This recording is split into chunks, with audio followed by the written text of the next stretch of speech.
Bismillah ar-Rahman Rahim.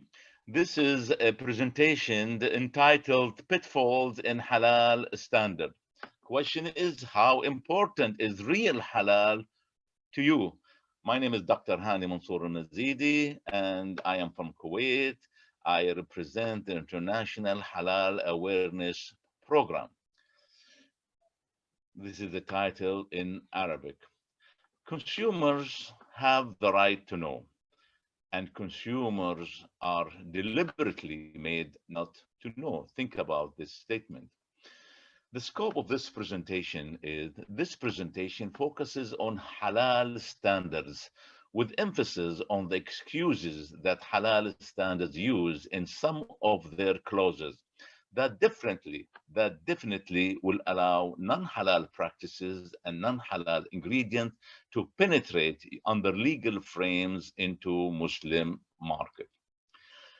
In this presentation, I will give a little introduction, some definitions, statements from halal standards and halal fatwas, comments, solutions, conclusion, and recommendation.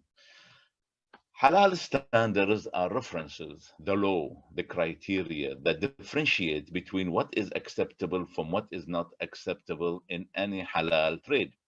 It is the contract between three parties, the service requester, the service provider, and the regulating agencies of the importing country, i.e., governmental agencies that represent the end user. Standards provide comprehensive guidelines in a form of clauses, and it links itself to related standard references as indispensable for the application of the standard. Halal standards incorporate Islamic schools of thought, that is, madhabs, and regional halal regulations, protecting Muslim consumers from non-conformity to halal standards in halal product or services. Halal standards serve as a basic requirement for halal product or service in food and non-food product, that is logistic, cosmetic, pharmaceutical, and animal feed. An important part of any halal certification body, which is the halal provider, accredited for specific halal standard, is to have the goal of demonstrating their halal competency, competency,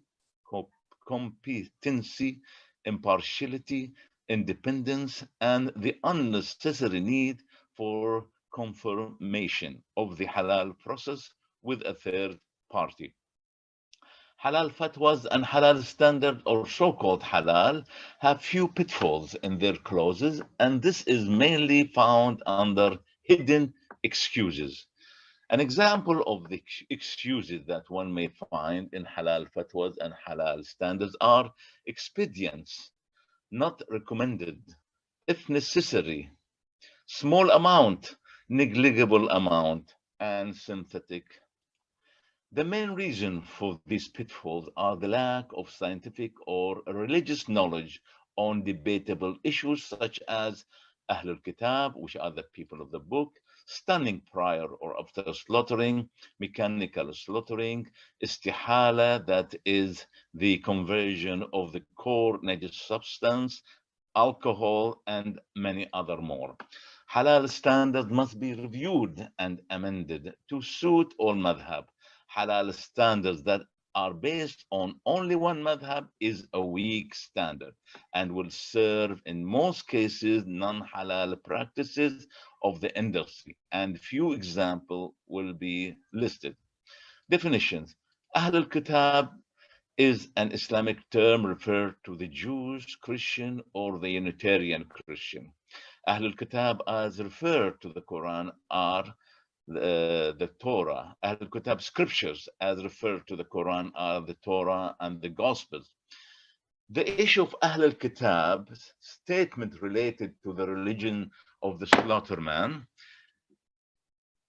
in GSO 993 in 1998, clause 321, the slaughterer must be Muslim or Kitabi, that is Jewish or Christian. My comment is Ahlul Kitab is a controversial issue among Muslims. In Shafi'i madhab, according to their definition of Ahl Kitab, are only the Unitarian Christian, which are hard to find for slaughtering purposes, or the Jews to slaughter on a commercial scale for Muslim consumers. To some of the Sunnis, and based on their observation, they believe that at present Ahlul Kitab are apostate from their religion. With Shia, I believe, based on their interpretation of the Quran, they do not see that the slaughter of Ahlul Kitab is halal. Solution: due to the fact that halal standards are not fatwas, but rather regulations in a form of clauses. Nothing to fear if the clause 3.2.1 in GSO 993 is changed from the slaughterer must be Muslim or Kitabi to the slaughter must be only Muslim who perform the 5 regular prayer. The issue of stunning, definition of stunning, practically and commercially, stunning is a pre-slaughtering method to ensure that the animal or bird at the time of slaughter are motionless. Halal standards in favor of stunning to encompass the need of the local and international industry, and to show that Muslim countries are keeping up with a breast of progress in the industries concerned. Example of pre-slaughtering method or stunning method: captive bull shot into the brain, mushroom gun shot into the head, electrical stunning using a water bath, electric shock, controlled atmospheric killing using gas mixture. Comment: what is the effect of stunning on animal bird before slaughter? Normally, if pneumatic stunner, i.e. percussive captive bolt or mushroom are used, and the stunned animal left without slaughtering, they will not go back to life. This is considered as maw'udha. It is also difficult to ensure a 100% halal control of bird with stunning, because any changes in the trend or the frequency or distance of weight, etc., etc., etc., etc., you cannot even control it 100%. Statement in halal standard related to stunning: no implementation of halal standard, although it had been mentioned to be prohibited. For example, GSO 993 in clause 326, beating on head or similar actions such as using of bullshot pistol or non-penetrative percussive percussion or stunning by carbon dioxide is not permitted, but it is not implemented in this halal standard. How the Australian or South African cow treated before neck cut is using head beaten. And as we have said earlier, if you leave them, they will not go back to life. Where does the Malaysian standard stand on stunning? They are in full support of stunning. They have specific reference or guideline for that. Malaysian standard explain how to use to stun, how to stun. Okay, and this is the photos is picked up from their booklet. Okay, and so on, and this is really reflect the actual halal in this what's called halal standard. Another no implementation of halal standards, back again to GSO 993 at a 327 clause: electrical stunning is not allowed in case of birth, since it was proven by experience that this led to the death of quite a few of them before slaughtering. But we know that there's no implementation of this clause. How our poultry from around the world is being treated before neck cut and exported to GCC? As I said, it has all been stunned, even in Turkey. Okay, and so what is the use of this halal standard? It is just an ink on papers. Okay, now other halal standard, just TAS, which is the Thailand standard. What do they say? Stunning animal before slaughtering is not recommended. If necessary, any stunning is to be made. So what? It's a conflict. It's contradictory step. You don't use it, but if necessary, well, they all will use it. Okay. Annex: mechanical stunning. No penetrative stunner, for example, mushroom head type, is allowed for you. Non-penetrative is halal. It's allowed to use. Okay. So what type of halal standard is it? Okay. Okay. Another one, mechanical stunning. Stunners shall not be penetrative or cause skull fracture to avoid penetrative permanent injury in animal. This is too difficult to control. Comment on this halal standard, all non-penetrative stunner in most cases causes skull fracture, permanent injury, complication, and ultimately death in animal within the range of 15-75%. Solution: the implementation of clause GSO 993 and TAS 8400 should read: all forms of stunning must be prohibited for use. Modern slaughterhouses must be improved to non-stun. Contradiction in halal fatwas, IIFA, which is International Islamic Fiqh Academy resolution, okay, in clause 5th C and 8. Just listen to this. Clause 5th C, electric stunning is not allowed in case of birds, since it was proven by experience that this lead to death of quite few of them before slaughter. Clause 8, the basis of poultry slaughtering is to be performed by hand of the slaughterman, and it is okay to use mechanical machine in the poultry. My comment is, how can that be? One can not one cannot do mechanical slaughtering without stunning.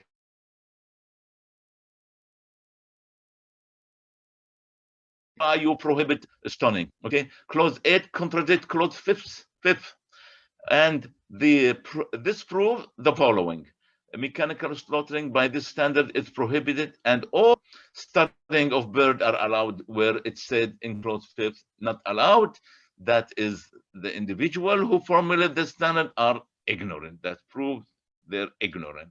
They don't know much about what's going on in the slaughterhouses. Contradiction in halal standard, oik smik.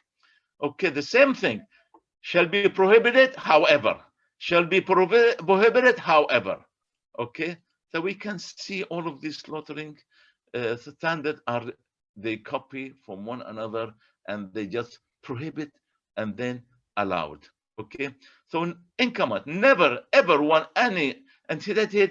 If you use mechanical slaughtering or if you use stunning, it said paper labeling. My comment, never ever on any package of any poultry has a written statement that it has been mechanically slaughtered or even stunned. So why they are doing this? Who are behind this halal standard? Okay, mechanical slaughtering. Fact: the actual slaughter of chicken is performed by automatic machine and not by human action. Contradiction of religion. Conditions of religion, intellect, and tasmiyah are absent. Okay, conditions of religion, intellect, and tasmiyah are absent. Invoking tasmiyah at each slaughter point is absent. If distracted, the invoker misses many chicken. Comment: does mechanical slaughtering meet halal condition? The answer is no, it does not. Okay, this is why. Okay, if we keep going, stunning is prevailed with halal standard. The new halal standard of ESMA, which of United Arab Emirates, also permit use of stunning. Only few halal standards are serious on strict stunning, which is in Brunei, and I really cheer them up. Brunei Darussalam standard said stunning for poultry is prohibited, but is it being implemented? I hope it does. Statement from fatwa. Before we present pitfalls in fatwa, let's go on some of the definition. I will not go through this because everyone knows what alcohol is. Istihala, everyone knows what istihala is. And statement from the fatwa is said: the presence of najis materials is not allowed. However, if present in minute amount, such as enzyme, this is called a form of transformation or a case that is subjected to the theory of consumption. I mean, istihala. It contradicts itself. What follows is that the presence of najis material is allowed without paying attention to the effect of such minute amount in processing, such as najis minute amount of rennet, which convert thousands of gallons of milk into cheese. Statement from standard that allow the use of alcohol under excuses such as the Malaysian standard 22100 said alcohol, material for cosmetic and personal care that contain alcohol, excluding alcoholic drink, are permissible. What the difference? Ethanol is ethanol, whether it's khamr or synthetic. He said the only alcohol used in cosmetic is ethanol, which is also alcoholic drink. Okay, same carry on, same carry on. They all allow the use of najis material. Okay, okay. In Thailand, uh, uh, also their standards, they all allow the use of najis material. Carrier or extractor solvent, they just keep going around, but they all allow the use. Ethanol, alcohol are permissible. Madhab views on alcohol. We know alcohol, regardless of its sources, is physically najis. Alcohol is not physically najis at all, regardless of its source. These are the two views. One says it's najis, the other one says it's not najis. Alcohol is not physically najis if it is from sources other than grape or date fermentation. This is Hanafi madhab. Okay. Comment. Those madhab who believe that alcohol is not physically najis at all, regardless of its source, appear to be the most practical and appropriate view in terms of the current halal industry, under the condition that their fatwas on alcohol not physically najis stand on a solid ground. So they have to prove that alcohol is not najis, but it is more practical to use for the halal industry. Solution: to make halal standard acceptable to all madhab, it should have a clear statement that read this way: material that contain alcohol, regardless of its sources, are not permissible. Halal alternative to alcohol as a solvent is available. However, no one cared to ask. Processing aids, same things. They just keep telling that it is acceptable to use najis material. Conclusion: halal standards are not fatwas. They are regulation in a form of clauses. Nothing to fear if halal clauses are changed from controversial views to a unanimous views. All forms of stunning must be prohibited for use. Modern slaughterhouses must be improved to non-stun. Real halal can only be achieved by going strict halal. Halal standard must be suit all madhab. Halal awareness is the key to solve many halal issues. Halal alternative to alcohol as a solvent are available. Alternative to halal to haram can be provided in a robust amount. Under normal circumstances, haram material are not allowed to be used for any purpose. Orders of Allah Almighty delivered to us to implement and not for maneuvering around. Recommendation: Muslim consumer should not rely totally in halal on their governmental control agencies. They must depend on themselves by questioning before buy. Okay. And to close, this is my photos in 1981 in Australia with brother Amjad Mahbub. That is about 40 years ago. And this is my photos now. I'm getting an old man. Assalamu alaikum wa rahmatullahi wa barakatuh.